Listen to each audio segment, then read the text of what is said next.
ఎవరిని నిందించాలి, దేనికి స్పందించాలి?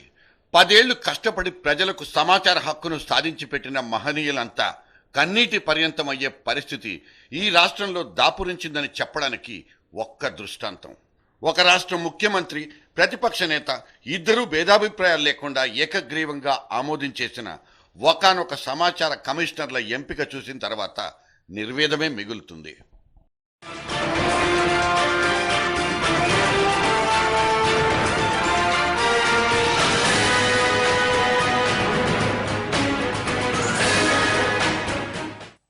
ఆంధ్రప్రదేశ్ రాష్ట్రంలో సమాచార హక్కుల సంస్థకు కొత్తగా 8 మంది కమిషనర్లను ఎంపిక చేశారు.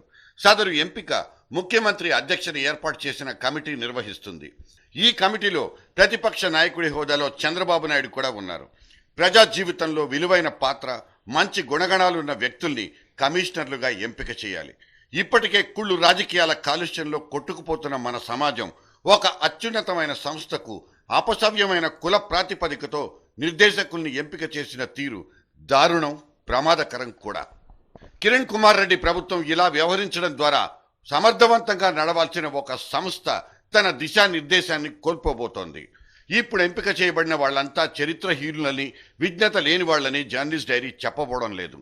అయితే నిర్దిష్టమైన ప్రమాణాలతో కీలకమైన పాత్ర పోషించి ప్రజాస్వామ్య మనుగడకు జవసత్వాల్ని అందించే బృహత్తర బాధ్యతను తమ భుజాల మీద మోయాల్సిన సమాచార హక్కుల సంస్థకు కులాల పేరుతో, వాటాల పేరుతో మనుషుల్ని ఎంపిక చేసిన పద్ధతే తప్పు. రేపు ఆర్టీఐ అప్లికేషన్ల ప్రాసెసింగ్లో నాట్ బిఫోర్ లాంటి కొత్త జబ్బులు అడ్డురావన్న గ్యారంటీ కూడా లేదు.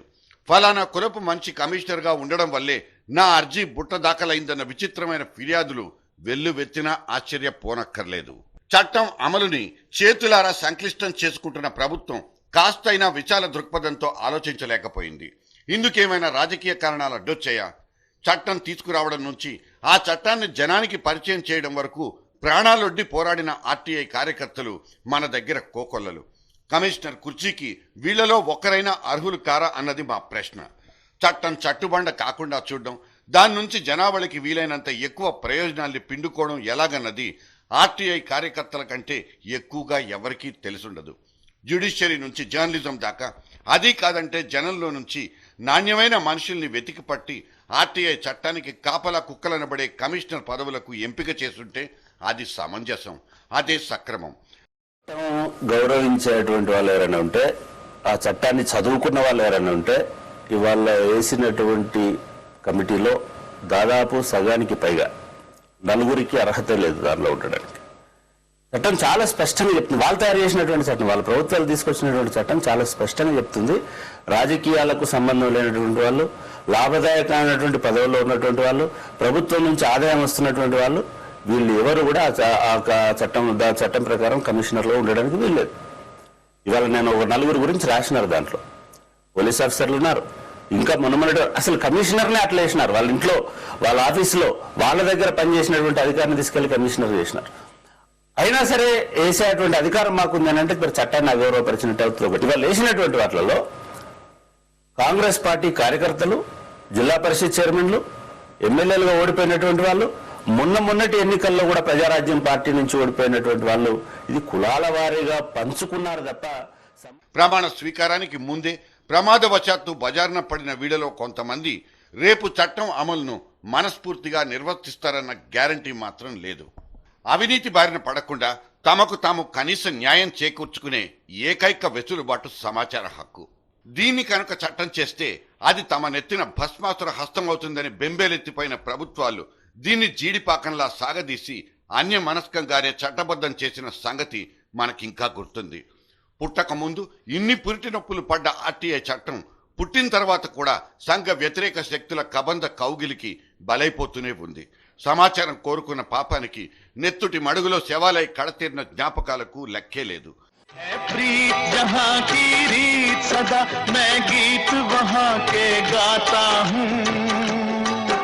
भारत का रहने वाला हूँ, भारत की बात सुनाता हूँ, है प्रीत जहाँ की रीत सदा. సమాచార హక్కు చట్టం గురించి పోరాడే వాళ్లను తుదముట్టించడం అనేది ఇది చాలా ఖండనార్హమైనది, గర్హించదగ్గది. ఇది ఆహ్వానించదగ్గ పరిణామం కాదు, ఇది ఉపేక్షించదగ్గది కూడా కాదు. మాఫియా ఒక్కటే కాదు, సర్కార్ చేతుల్లో కూడా ఆర్టీఐ చట్టం నలిగిపోతుందనడానికి ఈ కమిషనర్ల నియామకమే తాజా కొలబొద్ద. నామినేటెడ్ పోస్టుల పంపిణీ అనేది ఎప్పుడైనా ఒక ప్రహసనమే. పరోక్షంగా జరిగే ఈ ఎన్నికలో కూడా పారదర్శకతను ఆశిస్తే ఆ తర్వాత భంగపడటం కూడా మనవంతే అవుతోంది. పైరవీల్లో ఆరితేరిన ముఖాలకే అక్కడ ప్రథమ తాంబూలం. పార్టీ పదవుల్లాగే నామినేటెడ్ పోస్టుల్ని కూడా ప్రైవేటీకరించుకున్న మన ఘనమైన ప్రభుత్వాలు వాటిని ఇష్టారాజ్యంగా పనిచేసుకోవడాన్ని నిస్సిగ్గుగా సమర్థించుకుంటాయి. ఇప్పుడు ఈ రాజకీయపు రొచ్చుకు అతీతంగా బతకాల్సిన సమాచార కమిషన్ కూడా రాజకీయ పునరావాస కేంద్రంగా మారిపోవడం డెమోక్రటిక్ డ్రామాలో ఒకానొక క్లైమాక్స్ సీన్. కమిషన్కు రాజకీయేతరులు మాత్రమే కమిషనర్లుగా ఉండాలన్నది ఇదే చట్టంలోని సెక్షన్ 15(6) చెప్తున్న సారాంశం. ఏ కులానికి ఎంత కోట, ఏ గ్రూపు వాళ్లకు ఎంత వాటా, ఇవే ఇవాల్టి నియామక ప్రక్రియలో పాటించిన మార్గదర్శకాలు. మరి మన పాలకుల్ని కళ్ళుండి చూడలేని కబోదులంటే చట్టాలకు తుట్లు పొడిచే పోటుగాళ్ళు అనుకోవాలా? సరే, సర్కారీ చిత్తశుద్ధి పరిశీలనకు చివరిగా ఇంకొక ఛాన్స్ ఇచ్చి చూద్దాం. కొత్తగా ఏర్పాటయ్యే కమిషన్కు ఓ అర్జీ రాసుకుందాం. సమాచార కమిషనర్కు జరిగిన కమిషనర్ల నియామకానికి సంబంధించిన పూర్తి సమాచారం కావాలను. దయచేసి 15 రోజుల్లోగా సమర్పించండి. కిరణ్ గారు, దయచేసి చెప్పండి, ఎవరికి మీ పెద్దపీట, ప్రజలకా లేక పైరవీలకా?